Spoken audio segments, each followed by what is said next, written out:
Tautona wa Estonia a solofetse go goroga mono gompieno.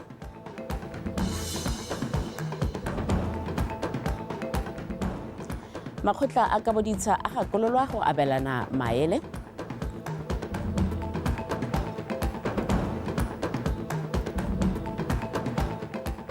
Fa lenaneo la go rutuntsha batshwara diphala le isiwa kwa dikgaolong.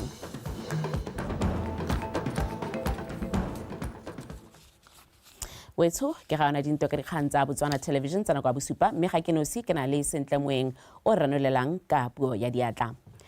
Tatona wa lefatshe la Estonia re ala Kares le mohumagadi wa gagwe me Sergey Kares ba tla goroga mono Botswana gompieno go simolola leeto la semmuso la malatsi a mane. Leeto la ga Tautona Kares le gatelela tirisanyo mmogo ya lefatshe la Botswana le la Estonia e simolotseng ka ngwaga wa 2003. Mafatshe o mabedi a setse a na le tirisanyo mmogo mo go tsa makgetho go dirisiwa maranyane ga mmogo le tse dingwe tse di amang tiriso ya maranyane. Leeto la ga Kares mono le fa mafatshe a mabedi sebaka sa go thatagatsa tirisanyo ya bone le go batla methali e mengwe ya tirisanyo go balelwa bojanala thuto le tse dingwe. Tautona Kares o tla bo a patilwe ke bagolwane ba maemo a kwa godimo a puso go balelwa baitseanape ba kgwebo. Lefatshe la Estonia le mo kgaolong ya bokone jwa Europa kwa lewatleng la Baltic ebile le itsege thata ka tsa maranyane tsa ditirelo tsa madi go lema dijo di tshwana ditapole mefuta ya mabele go balwa wheat, rye, rapeseed, matsela, dikhemikale le boitseanape jo bontsi jwa go ira metšhini ya dithelebishene le diromamowa e rekisetswang mafatshe a sele. Makgotla a kabo ya lefatshe a tshwanetse go abelana maele go hegosa boleng jwa tiro ya bone ya go abela Batswana lefatshe. Tona lephata la tsa lefatshe le metsi Dr. Kefense Mzunila o gakolotse jaana a ka ya fa lekgotla lengwe le lengwe le na le sengwe se ba se dirang se se gaisang ba bangwe mme go le botlhokwa go abelana kgatelopele eo. Dr. Mzunile o buile se kwa phuthegong ya Botswana Association of Tribal Land Authorities ko Phalape. Tsholofelo Tombale ka pego. Puso e beile ko pele gore mongwe le mongwe a nne le tshiamelo ya go nna le lefatshe ka se se ka nonotsa thata go hetla tokafalo itsholelo ya Batswana mme ka jalo makgotla a kabo ya lefatshe a neetse boikarabelo gore mongwe le mongwe a abelwe lefatshe. Ko phuthegong ya Botswana Association of Tribal Land Authorities batla makgotla a kabo ya lefatshe a kgothaditswe go tokafatsa bokgoni jwa bone ka go ithuta mo maitemogelong le mo dikitsong tsa ba bangwe. I believe every land board has a strength. If you don't know it, I will tell you. Every land board has a strength. Now, you need to look at each other's strengths and benchmark for what is it that is strong about these particular ones. I get about and they have very strong governance, etc., etc.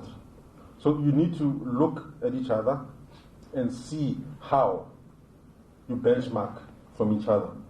Boeteledipele jo bošwa jwa batla bona jwa tlhalosa dingwe tsa dilo tse ba di tsayang di le botlhokwa gore ba di dire. O ka re le di-land board re ne re salla ko morago gore re go ntse go na le yone tshologelo eno ya go bewa ditsha go ntse go na le tlhaelo eno ya ditsha batho ba itse gore tota mme gone molao wa lefatshe one o batla eng. So some end up bad and more illegal land activities. Tse dingwe gore ga ngwe ba tsaya gore bao ba siame ba tsene mo ditshenyegelong e re ga molao o tla o bala o itlhele gore tota bontsi ba tlodile molao. So ke go tlisa public education. The existence of this association as an advisory body to government is critical for the future of Botswana's land management, which is why our legislatures saw it fit to formally recognize our association through the Section 52 of Tribal Land Act of 2018. We now look forward to the conclusion of this transformation through the development of the subsidiary legislations to operationalize Section 52 of Tribal Land 2018. Le fa mokgatlo o ne wa rona le dikgwetlo tsa go bona ditlamelo tse ba solofelang gore diphetogo mo molaong wa lefatshe la merafe la 2018 di tla thusa go tokafatsa ba ne ba re ba kgonne go aba ditsha di le 67,000 mo seelong sa 100,000 se ba nneng ba se beetswe ke puso. Tsholofelo Tombale, Botswana Television. mohumagadi wa Kgosi Malope mme Mmasetsibi ga se itsiwe o kgotladitse setšhaba go emela dikgang tsa bomme ba ba itsholofetseng ka dinao segolobogolo tse di amang botsogo jwa tlhaloganyo selo se go bolelwang bontsi bo sa se tlhokomele mme ga se itsiwe buile so kwa thutopuisanong e neng e tshwerwe ke lekalana le le ikemetseng ka nosi la ke itsholofetse kokanye go arogana dithuto le dikgwetlho tsa leeto la boimana le bomme ba ba itsholofetseng ke Segofetse Makwinja ka pego. Mme ga se itse o tlhalositse fa makalana a tshwana le la ke itsholofetse a le botlhokwa go etelwa ke bomme ba ba itsholofetseng batsadi ba ba tlhokomelang baimana ga mmogo le borre ba ba imisitseng go itseela dithuto ka dikgwetlho tsa loeto la boimana gore ba tle ba kgone go tsibogela go kopa thuso ka nako fa ba lemoga dikai dingwe tse di amanang le dikgwetlho tse ba di raletseng. Ditaba tse re tlo di fumana tsatsing la kajeno di re thusa to make informed decisions maphelong a rona re le bomme. My plea to you is that it shouldn't end here. Let it trickle down to your peers, to your family members and your communities.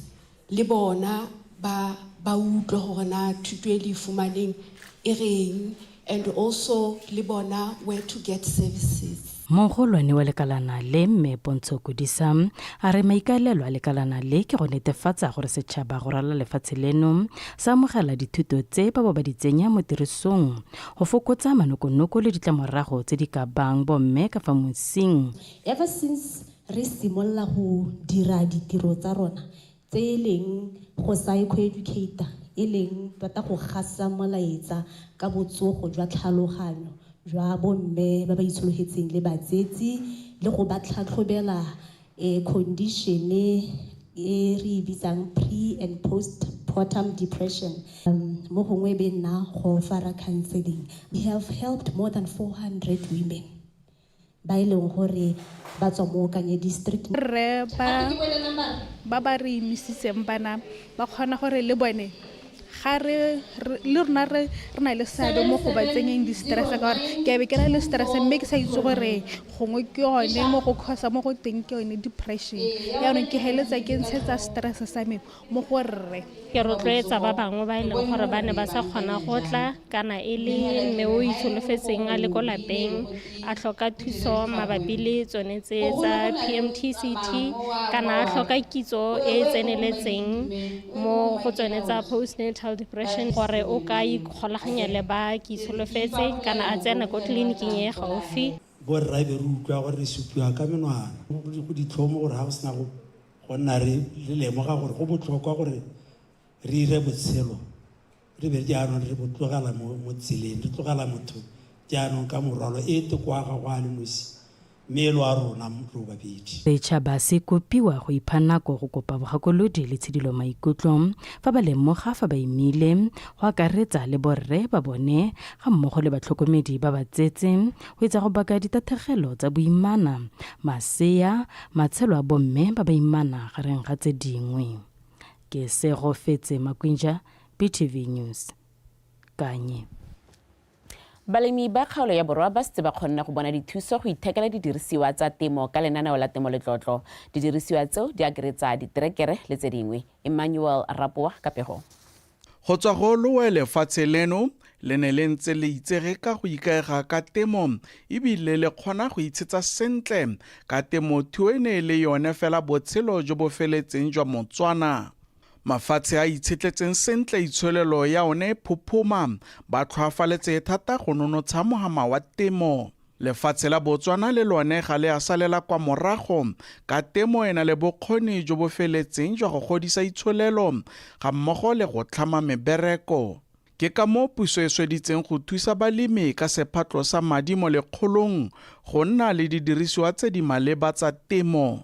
Mo nakong ya gompieno re ke bone thuso ya lenaneo la temo letlotlo ke le bone yalo lenaneo la teng ke ntshitse hafa lenaneo le ntsheditse hafa terekere hela madi a yone it was 455,000 jaanong ga bona hela gore go kgaogana jaanong ra e tla nthusa thata mo katlegong e ke bonyeng jalo ka gore e tla he ho sa mo sepelo a mo a temo a go lele ka bokgola sa me jaanong tota ke leboga thata puso rra go be e re gopotse go tsa re diretse se re diretseng ka gore madi a kana re ka ke motho wa bona gope a gompieno puso e bonyang gore go botoka tlhabolle batswana ka one. Thulaganyo e ya go tlaletsa balemi go reka diterekere le didirisiwa tsa temo tse dišwa e ntse tsweletse sentle. Tshwantse a bo le motswana hela o dingwaga di 18 go ya go godimo o na le tshimo kana o hirisitse masimo kana wa dimile masimo ya leng gore a diekere di roba bobedi go ya go godimo ke sone se leng gore sa tlhokagala ha e tlhaole ibile ga e lebe ope gore ntse ha o se tsona le bokgoni hela ba goreng o ka ntsha 50% kana sephatlo gore mentanta sephatlo mo madi a le goreng di dirisiwa tseo le terekere di tlebe di lopa madi ao wa qualify. Dingwe tse dintseng di eme pele lefatshe leno go ntsha dijo ka bokete ke tlhaelo ya didirisiwa tse di maleba tsa temo fela jaanong se e tla nna selo sa maloba ka puso imunetse marulana pele go ema balemi nokeng ka didirisiwa tse di bogadi bo gaufi go tlhomamisa gore lefatshe leno le atlega go ntsha dijo ka bokete. Emmanuel Rapoa, BTV News, Matšhana. Merafe e rotloeditswe go somarela dingwao tsa yone. Kopo e dirilwe ke mogolwane kwa lekaleneng la botaki le bodiragatsi Re Tshireletso Modikwa kwa moletlong wa go ipelela ngwao ya morafe wa Overbanderu kwa motseng wa Sehithwa. Re Modikwa a re gape go na le dithuso tsa madi le bokaedi tse merafe o ka di bonang tota go somarela dingwao tsa yone. Maranyane Samakata wa bega. Ngwao e le jwa e le tsela ya go itshetsa le go tswakanya itsholelo ka jalo mafatshe a bona go le botlhokwa go somarela dingwao tsa one. Re Modikwa o supa fa puso simolositse lenaneo le le bidiwang Arts and Culture Grant le leng gore makgotla a ka nna 14 a setse a bone dithuso mo go lone. O supa gape fa go na le makgotla a ditšhaba a fang dithuso tsa mohuta o. Go na le makgotlana a tshwanang bo UNESCO go na le mo 2003 Convention for the Safeguarding of the Intangible Cultural Heritage. Ka December last year, the Intergovernmental Committee wa ene le ko Kasane.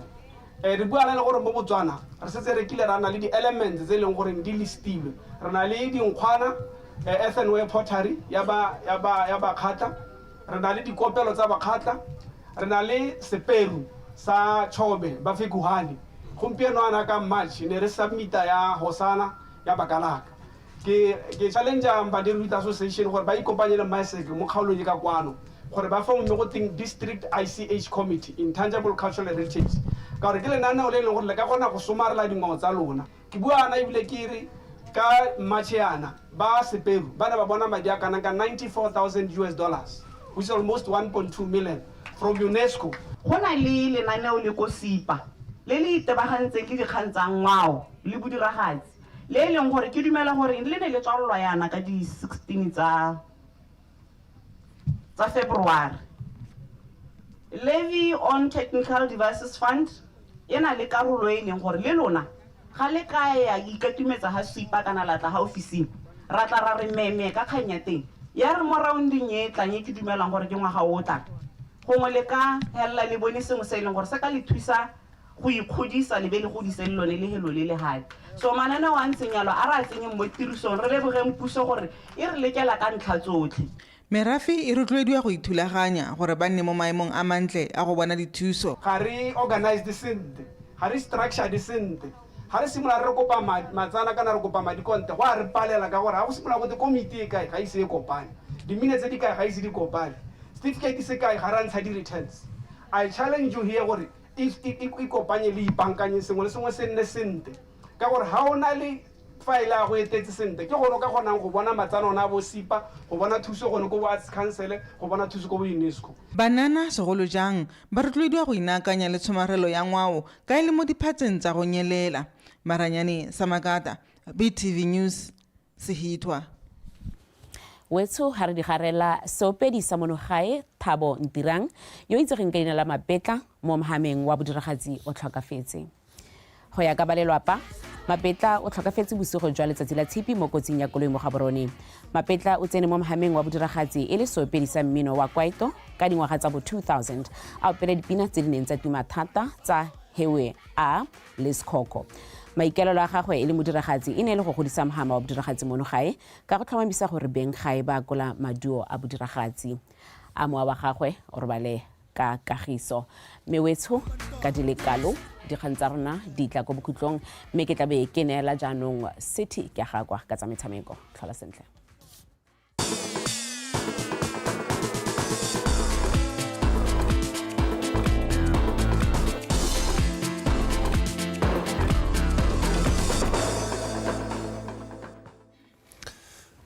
Dikgang tse di botlhoko tota ga ona mme wa gagwe o tla robala ka kagiso tla ke tse sebaka se motsana wetsho ke go leboga ke go amogele mo the day break na ke bua hela go te city ke aga kwa ke tla go wena ka tsone tsa metshameko mme tsone tsa re mogolwane kwa lekgotleng la Botswana Referees Association Podiso ra Setsoga a re ba simolotse lenaneo la continuous refereeing kwa dikgaolong tse di farologaneng tsa lekgotla la Botswana Football Association gore ba nne le ba tshwara diphala ba se nnela ruri ba ba ka tlhabolola motshameko wa kgwele ya dinao mo lefatshe leno ka bophara a rutlwe ka tlego kgakole. Mogolwane yo o tsweletsa re ba tshwara diphala ba ba nang le lorato la go tsamaisa metshameko ebile ba na le keletso ya go tlhatlhogela kwa godimo ba ka ikwadisa kwa dikgaolong tsa bone kwa ba tla tlhalosediwang gore go tlhokega eng gore ba ka rutuntshiwa mo go tseneletseng. Tla le ka gore re go thusa ka re go thusang ka teng le motshwara phala gore re go hitlheletse ha o le nteng a ka gompieno o iseng a nne motshwara phala ko regioning re tshentshile lewa re tsena ka tsela e leng gore re bona gore re ka helela le gore re ba ruile ba le bantsi mo go teng retention ka gore re ntse re itemogetse gore bontsi ba se ba ka ra ba rutuntsa mme re ha re hulara le bone ba sala ba nna ha ba ya go kwadisiwa ba tshwara diphala fela ba ba ikiteileng sehuba go ema dikgang tsa gore ba ikgogele morago mo tsamaong ya nako jaaka go ntse go direga mo nakong e fetileng mo dikgaolong ka go farologana mo go baketseng lekgotla la BFA gore le latlhegelwe ke madi a mantsi mme re register ba ile gore tota hela gompieno o bo tshwantse gore bo irile form 5 ngwaga tsa go di le between 18 and 25 ka gore dingwaga di ra go le go ntsi mo go goleng ga motshwara phala ha o tsena mo botshwara phaleng dingwaga di setse di potile ka kwa ha ona go tsana go etelele re go bohelong e be re sa go dirisi ka gore ha o retire mo refereeing tshwanetse re be re go dirisa mo di structureng tse dingwe nna sasara o nna instructora kgotsa o nna administratora ya referee mme ya le gore ya no experience ya go e ko tlase ya tlhaela ha re ka kra go dirisa no re tla be re go train bo sa re tswele mosola e be le gore ya no go tshwana le ha re epile motlhobodika e be re katela madi a seshaba mo gone. Tsholofelo ke gore lenaneo le la continuous refereeing la atlege mo dikgaolong tsotlhe tsa lekgotla la BFA gore lefatshe leno le nne le ba tsamaisa metshameko ba tlhotlhwa ba le bantsi ba ba ka yang go tsamaisa metshameko ya mafatshefatshe ka go farologana segolo jang mo kgaolong ya Afrika. Katlego Kgakole, BTV Sport, Gaborone.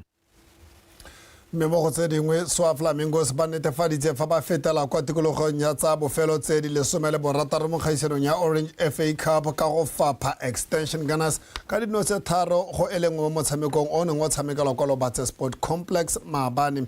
Dino tsa SWA tota tse pedi di nositswe ke Samuel Mokgoro mo karolong ya ntlha fa Mcebisi Moyo a nositse ya boraro mo karolong ya bobedi. Gunaguna yone ya kgona go buisa nngwe kwa morago ka boipelo wa itse mo karolong ya bobedi a re bone matlhasedi a motshamekong gore motshameko a ntse tsweletse re tla tsamayetse re bile ke ba he ba ka tsang pharologano gore extension gune ba no sa no tota SWA Flamingos Samuel Mokgoro go tswa mo sekhutong 2 versus 2 a re bone mothuntshitse motho Msokobanji o se dirile a ba di ala jalo Samuel Mokgoro 1 versus 1 o tla dira ka nona le Mzala ba re wa moretelo thoma ka marago a batsi ba itshela Samuel Mokgoro Samuel o bona ka go thoko ke Mcebisi o tla dira ka nona moyo o tsidirile Mathaselong Mankanku o tla dira ka khole in the 18 area Boipelo o tsidirile Boipelo wa itse. I think I spoke about consistency,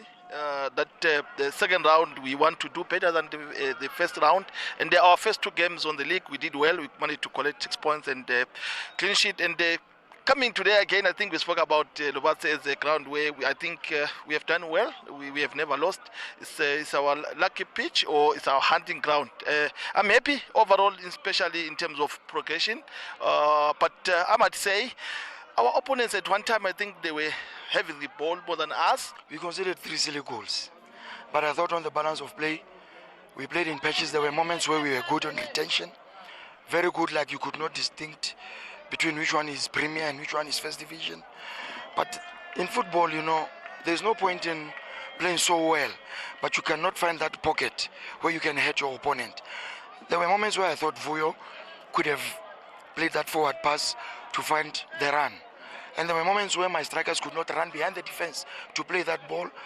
And where we went, played that ball, where my number 9, that young boy was running behind the defense. Koro van der West Wese. Go tse dingwe metshameko e kailwe e letsela nngwe ya go tswakanya le go itsisa tlhabololo le kgolo mo itsholelong ya lefatshe leno seo se tlhalositswe ke dibui ka go farologana kwa moletlong wa go ribolola semmuso le go baakanyetsa motshameko wa mabole wa Rumble in the Okavango kwa motseng wa Maung o solofetsweng go ka tshegediwa kgwedi eno e ya bokhutlong. Kagiso Molelekwa wa latela. Morago go lemoga boleng le seabe sa metshameko mo kgolo le thabolola itshola lefatshe leno mekgato ya di-Eagle Boxing Promotion le Seth Resources ba tshwaragane le mekgato ka go farologana ba bone go le botlhokwa go rulaganya metshameko ya mabole mme seo e le go tisa le go rotloetsa bojanala ja metshameko e seng mo lefatsheng leno fela mme le go ralala kgaolo ya Aforika ka bophara. Today marks a significant milestone as we embark on a journey that not only celebrates the spirit of boxing but also showcases the rich cultural heritage and untapped potential of Botswana in sports as well as sports tourism. We are gathered here not just as spectators, but as contributors to a movement that transcends borders, unites communities, and places Botswana firmly on the global map of sports tourism. The passion, dedication, and talent that fuels this endeavor are truly commendable, and I am honored to stand before you as we commence this remarkable project. Dikgaisano tsa metshameko tsa selebego se go solofetse go ditse phetogo e tona mo matsholong a batho ba Maung ga mmogo le go fetola selebego sa metshameko mo lefatsheng leno ka kakaretso. This for Maun is a big thing. You know, Rumble in the Jungle, boxing. It's going to be my first time at a boxing event. I'm a big fan of boxing, actually. But in Africa, Botswana, you know, I can't wait. I can't wait for the event. So yeah, let us all, guys, you know, keep supporting our guy. What to expect on 30th of March? Fireworks. Exactly, fireworks. Apparently, so the Asians are coming here, so we're going to show them how it's done that side. We therefore hope that this event will not only boost the tourism sector of Botswana and live the lives of Botswana, of people in Maung, but also help boost that of participating countries, especially our neighboring countries. Nto ya mama ya kgaisano eo e go solofetseng go sologelwa ke boramabole go tswa ko mafatsheng a Zimbabwe, Zambia le Namibia e taba e kopantse mampudi wa World Boxing Federation, International Super Bantamweight, makgetho a le mabedi mo a bingaka le ramabole wa lefatshe la Philippines Max John. Ntwa eo e ta thagololwa tsela ke dintwa di le 3 tse mo go tsona lefatshe leno le ta emelwang ke boramabole ba akaretsa Steven Bagwasi, Kagiso Bagwasi le Kutlwano wa Gaketse magareng ga ba bangwe. Kagiso Molelekwa, PTV Sport, Gaborone. Kagiso Molelekwa re tlisa go bokhutlong jwa tsa metshameko mo nakong ya gompieno mme pele re kgaogana mtlhaketse sebaka se ke lemoge sentle moeng yone nga ranola ka puo ya diatla nna lona re tla boa re kopana gape mo dikganyeng tsa sekgowa nako e roba bobedi.